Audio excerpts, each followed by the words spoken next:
What's going on, everyone, and welcome back into the channel. Brenden Schaeffer, St. Louis Cardinals writer, breaking down the news of the day as the Cardinals have officially placed left-handed starting pitcher Steven Matz on the injured list. We knew that this would be a possibility based on him going for the MRI on Thursday.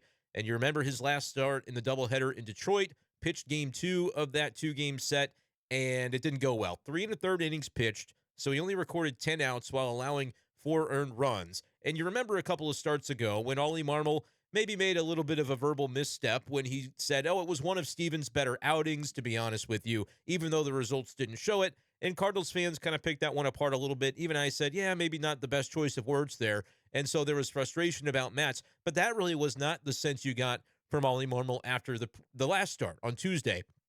Ollie basically said, yeah, he has been dealing with the back issue. It's something that cropped up, as Steven explained, after his previous start when he was doing his running or his, in-between start routine. And that was something that came up where they weren't sure exactly how he was going to respond to the tightness, the stiffness, whatever you wanted to term it. But they determined that he would be able to pitch through it on Tuesday. Now, was that part out of necessity because they knew they had to play 27 innings in a 24-hour span in Detroit after you had the rain out Monday? It was doubleheader Tuesday and then a day game on Wednesday. So there's a lot that goes into that. Is that part of the reason the Cardinals decided to forge ahead with Steven Matz? You really couldn't afford to do a bullpen game type of thing. And I think if you look down at the AAA Memphis rotation right now, there may not have been an obvious fit. I think it was Adam Kloffenstein's day. We call him Steinstein. It is Steen. But Adam Kloffenstein pitched on that day for Memphis. Could they have called him up to the big leagues to make a spot start? Sure. But I think they thought if Matt says he's ready to go, we trust in the player and we give him this opportunity. Well, I think at the end of it, Ollie Marmol was able to say, look, even though he was wanting to grit through it, and that's a noble thing, you could just tell that he didn't have the stuff that he was able to finish off hitters. Just physically was not there for Steven Matz. So they sent him to the MRI on Thursday. The result of that is a lower back strain, which now has Cardinal starter Steven Matz on the injured list. It really is a shame considering the nice start to the season that Steven Matz had. Remember, part of the Cardinals' plan for him in spring training was to take it easy, take it slow with Steven Matz so that when you got to the regular season, you'd have a healthy version of him that can produce at his best. Well, he was that for a number of outings to begin the season, taking it easy.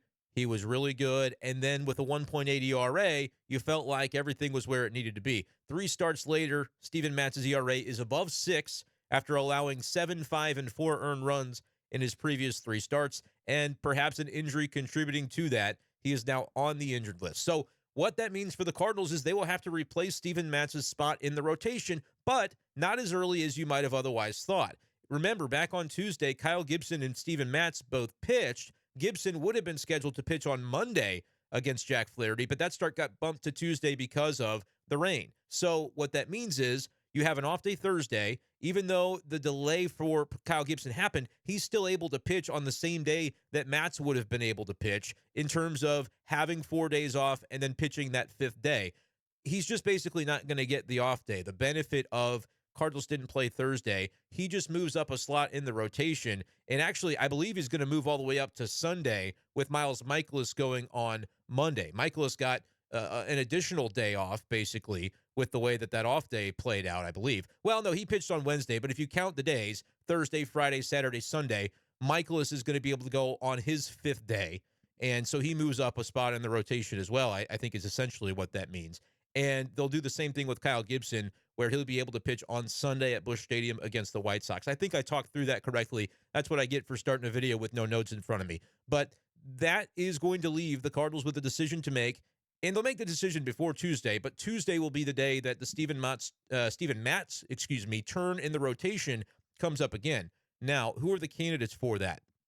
We know that the Cardinals have recalled Kyle Leahy. That was the news that comes on Friday when the team announced the lower back strain for Matz. He's on the 15-day IL. Leahy is not going to take Matz's turn in the rotation. I know that initially people saw on Twitter, oh my goodness, it's Kyle Leahy. We didn't really like what we saw from him when he was the 27th man in the doubleheader day, and suddenly he's coming up for our starter. No. That's not exactly what's happening. You might as well take a relief pitcher and put him in the bullpen for this weekend series and only have 4 starters on the everyday roster at this point, right? You don't need to have that 5th starter until Tuesday. So roster-wise, they'll call Leahy back up. He will serve as probably long relief or mop-up duty, whatever the case might be for the Cardinal bullpen as they take on the White Sox this weekend, and then Monday's game against the Mets. And then ahead of Tuesday, you will see whatever roster move, if there is one necessary, to bring up a starting pitcher. Who takes the spot on Tuesday for Matz? Well, here are some of the candidates. You could go a bold direction in Sem Robberse. He has been pitching really well with AAA Memphis, has a 1.77 earned run average, 35 strikeouts in 35 and two-thirds innings pitched. That's pretty good. A sub-2 ERA, averaging about a strikeout per inning.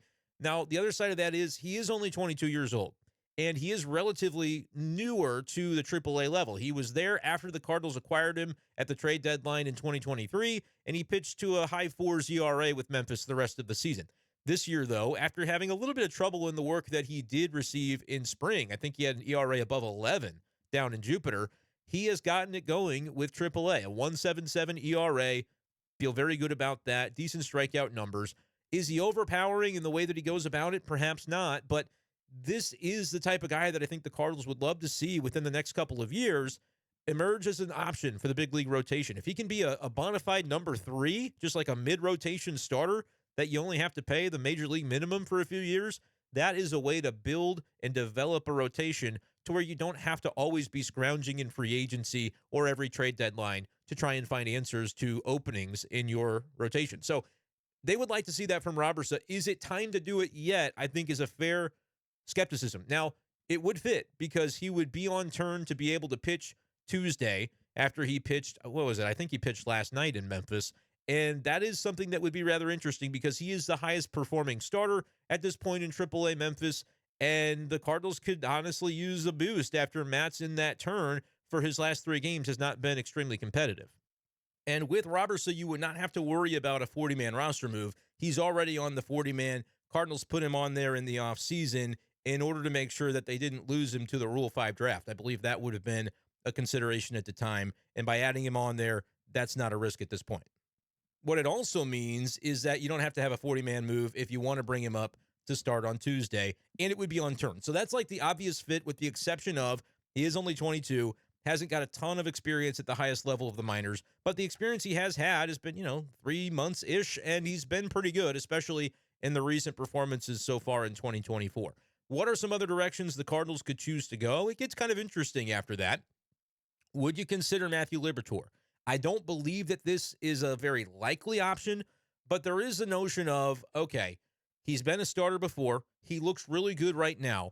And just this morning, Jimmy the Cat Hayes and I were talking about this on Hot Take Central. The Cat sort of brought up the point, and I've long been a proponent of this idea that a starter, a real good one, is more valuable to a team in the long run than a reliever. Even if it's a really good reliever, you'd always rather have that guy be able to provide, say, 180 innings than 60, 65 innings throughout a season. It's just a math equation. It makes that guy more valuable. But we haven't really seen Liberatore take the same bulldog mentality to the mound when he's starting and maybe trying to conserve energy over 5 or 6 or 7 innings compared to what we've seen from him, the tenacity. He gets after it when he's been in a bullpen role. This was true at the end of last season. This has been true so far in 2024, where he's carried a 2.76 ERA in 16 and a third innings. Those are good numbers from Libby.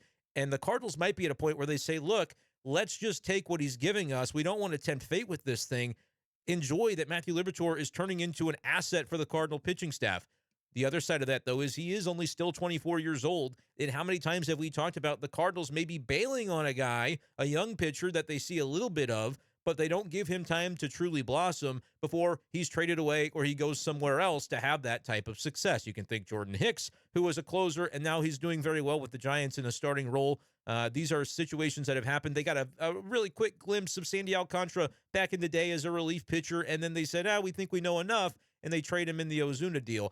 Those are the types of things that you can look at in recent past Cardinal history and say, maybe with this guy, you don't want to make the same mistake by just assuming that he has to be boxed into a role. The other thing, though, is that Libby has had a couple of seasons where they really have tried him as a starter, and he simply looks better in relief. So if it ain't broke, maybe the Cardinals elect not to fix it. But if that's not an option, where do the Cardinals turn could be a relevant question, especially if they're not ready to commit to Sem Robberse, the 22-year-old.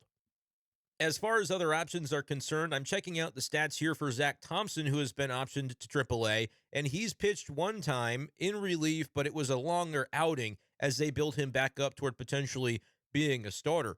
3 2/3 innings of scoreless baseball so far in the minors for Zach Thompson. He had 3 strikeouts in that appearance. Could he be an option to just bring right back up and say, hey, don't pitch him whenever his next turn would be? He's not technically in the rotation, so that's something that may not be much of an issue there, and just figure out a way to make that happen for him. Now, he has been down since April 24th. I'm trying to count because you do have to wait, 15 days to call a pitcher back up unless there's an injury. And yes, Steven Matz is injured, but they already chose to call up Kyle Leahy for Steven Matz. So that wouldn't necessarily apply anymore by the time you wanted to use Zach Thompson.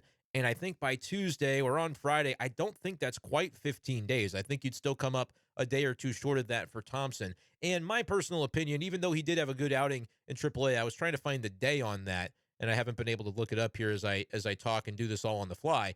I'm sort of the opinion, it was, the 27th of Memphis. So he hasn't pitched in a hot minute, and I imagine could be pitching tonight. Like, he might be back in the lineup tonight, depending on what's going on there with Memphis. I believe they're playing out in Charlotte. My personal opinion is let Zach Thompson for a little while work things out at the minor league level, because of the news that when they were talking about his delivery not being synced up and his velo was down, what was the reason? Well, Ollie Marmol had said after he was already sent out that Zach Thompson lost weight in the offseason. This was something he did by design, but that the after effect of that was lost some velocity and his mechanics were out of sync as he's operating with just a different physical frame that he's not used to having. Just imagine, I've heard this when people play golf or different sports. If they lose a bunch of weight, they might have a different motion to that athletic activity that they're not used to. And I didn't really think Zach Thompson had a ton of weight to lose, but evidently that is the explanation the Cardinals gave. So if that's going on with him, maybe they probably should have tried to let him figure it out at the minor league level a little sooner. I think the fact that Sonny Gray started on the shelf was why they maybe didn't. And they felt like they just had to try to allow Zach Thompson to go out there in the early days of April. But for right now, I would say keep him down. Don't mess with that. Let him kind of find himself. And then when he does come back, hopefully he can be a weapon for you. Elsewhere, what would you do? There's one other option that I want to make sure I know when he last pitched in Memphis. But remember that when they sent Andre Pallante down, and I know this isn't going to be an exciting option to a lot of folks, because when Pallante went down, people kind of said, oh, good, he's not pitched well. I'm glad to see him get sent to AAA. However, the Cardinals said they're going to stretch him out as a starter when they made that decision. And could he be somebody that just gives you a spot starter or two to try to get you through 4 or 5 innings to stem the tide until they either are ready to go Robberse, Steven Matz gets back, something to that effect, or maybe even a Zach Thompson by then you feel better about? That would be the other option that's a little bit off the wall. I don't necessarily think it's a great idea. He has had one appearance in AAA Memphis, it appears. He actually started that game in which Zach Thompson piggybacked back on the 27th of April. 3 innings, only one run allowed with a couple of hits, but he walked 4. You want to see a lot more consistency in the strike zone, I think, from Andre Pallante or anyone for that matter before bringing him back up. But those are kind of the options. Would you go with Sem Robberse? Do you take a plunge on saying, hey, one last try for Matthew Liberatore? He's only 24, and you might be doing a career of what-ifs with him if you just decide now that he's a reliever. I think most public opinion is on the other side of that, though, that they say, look, you're finally getting something from Libby. Why tempt fate? And just keep him in the role where he's obviously most comfortable. I think that could be another side to this.